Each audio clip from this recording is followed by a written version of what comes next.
that yet, like that yet, that yet, like that yet, that yet, like that yet. Women of the Shreveport Police Department are working For bilingual, like in other cities.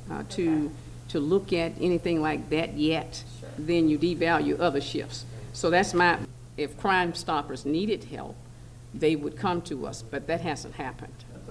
Okay. Thank y'all very much. We've Hey, got Bill, let me let the mayor off the hook a little bit here. Yes, ma'am. I'm going to do that. No, really, what? No, Mr. Teleferro, no. No, Oh, no. we're good. Oh, No. I'm just- No, we're good. We're good. Are you with Crime Stoppers? Yes, ma'am. I'm the executive director of Crime Stoppers. Let me let you speak then. Thank you so much. You know, I really want to let everybody know that Crime Stoppers obviously is a nonprofit organization. We do have our own funding, and I appreciate the question. And matter of fact, we are working directly with the police department on the latest initiative in the Silent Stop the Violence, in which the police department is partnering with us and us with them. And as you'll see, there's a lot of billboards out there, a lot of commercials running. You know, so we are partnering with the police department. They have graciously accepted our invitation and ours theirs to actually partner with us financially. And so, yes, we do our own budget, and we're proud to be working with the police department, but it is a community event. You know, the police department can only do so much. We have the eyes and ears out there of so many thousands of people, and that's where Crime Stoppers comes into play. You know, see something, say something. You've heard that before? 673-7373, that's the number. We learned we are now one of two finalists. In order to lure the Pelicans to Shreveport, the city proposed to build a new downtown sports complex. This drew the attention of private investors from Corporate Realty Group of Birmingham, Alabama, who saw the possibilities of repurposing the area in and around the sports complex and waterway into a work, live, play, and stay area. At this time, I'm going to ask Attorney Bradford, our city attorney, to open up the presentation of our RFP response, and he will introduce some of the other members of the team from Corporate Realty. And then after that presentation, I will introduce someone who is here today also representing the Pelicans, Saints, and the Benson family. So, Attorney Bradford? Thank you, ma'am. I need a little technical help. I think National Basketball Association players, Michael Jordan said something that really resonates with me. He said, some people want it to happen, some wish it to happen, let's make it happen. And I say, let's make it happen with this development along the Cross Bayou Corridor, and let's bring the NBA Pelican G League to Shreveport, Louisiana. Now at this time, I'm just going to ask Mr. Pate, the executive director. Okay. Tell us a little bit about the resolution that is in front of council this week and being introduced. Okay, the resolution that's in front of the council for tomorrow, that's being introduced, dealing with the sports complex.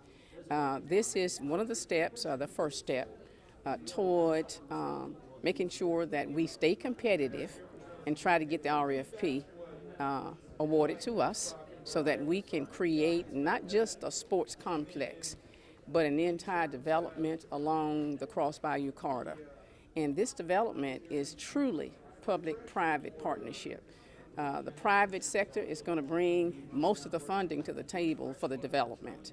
Tomorrow you will see a lot of the details, and hopefully we'll be able to provide more information to our citizens so that they can know that we're not talking about just a sports complex, but we're talking about an entire area being developed, and even going from there to other phases where we do more development within the community. But what it means to us is that we're asking the city council members to allow us to start the process. And we believe, just from other G League cities, that the economic development has been phenomenal. And we will be utilizing the funds from the revenue bonds. Mainly, we think that after a few years, we'll be just we'll be able to maintain what we have put in place through revenues generated by the sport complex itself.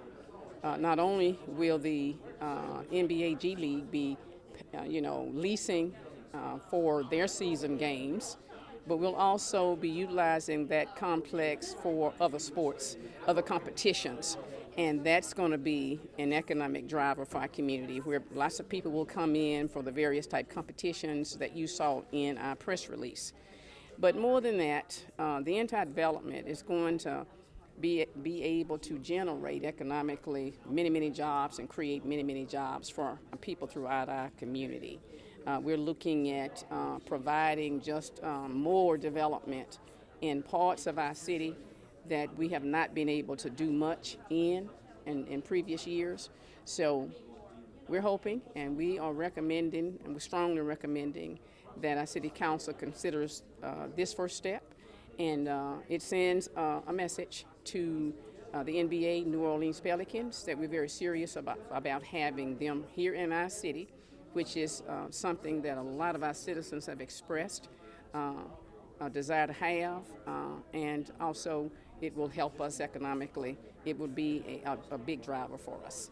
And following up with what you were saying at the end, one of two cities in the running. So did that kind of make you decide, like, hey, we need to really get the ball rolling in this Absolutely, process? absolutely. We need to send a message that we're serious about having them in our city and in our region. We have so many people who have called, emailed, written letters of support that really want to see that happen. People will come to us throughout the Arklatex to be able to come in and see the high professional basketball league here in our city. So it's this development can help really make us a destination and not just a place to come visit, but a place that people can come, not only just to have fun, and they'll come for vacations, because we'll have this development is going to create that kind of destination for us. So how this first step works is that you hire like bond professionals to look into securing those bonds? Well, we do, but as our attorney said today, our city attorney said today, the professionals don't get any money until we issue the revenue bonds. And so it's one big package. But it does give us the opportunity to explore all those options. And I know you were telling, I want to say, Councilman Lynch, about that September date is when you're thinking you might hear something, not an exact date. Right. So are you moving forward with this regardless of what that outcome is from the NBA? Well, let me tell you, the private investors have expressed a keen interest, but the sports complex with the Pelicans is the anchor. And I think they came to us because they felt that this would really help us with the project, and that the project would have just a phenomenal impact because of that NBA team being here in our city. What is the other city we're competing against? We don't know. We don't know. You can probably check with the Pelican organization, and they may be able to tell you that. All they told us was that you are one of the two cities that we're considering at this point. And tomorrow during the presentation, we can expect to learn about everything kind of surrounding the complex as well that you're going to be. You're going to learn a lot tomorrow. I promise you, you'll learn a lot tomorrow. It'll be a shortened version of the presentation that we did for the NBA Pelican Benson family, but it will be enough so that people will know that we're very serious about bringing that NBA league here to our city and our region. Okay.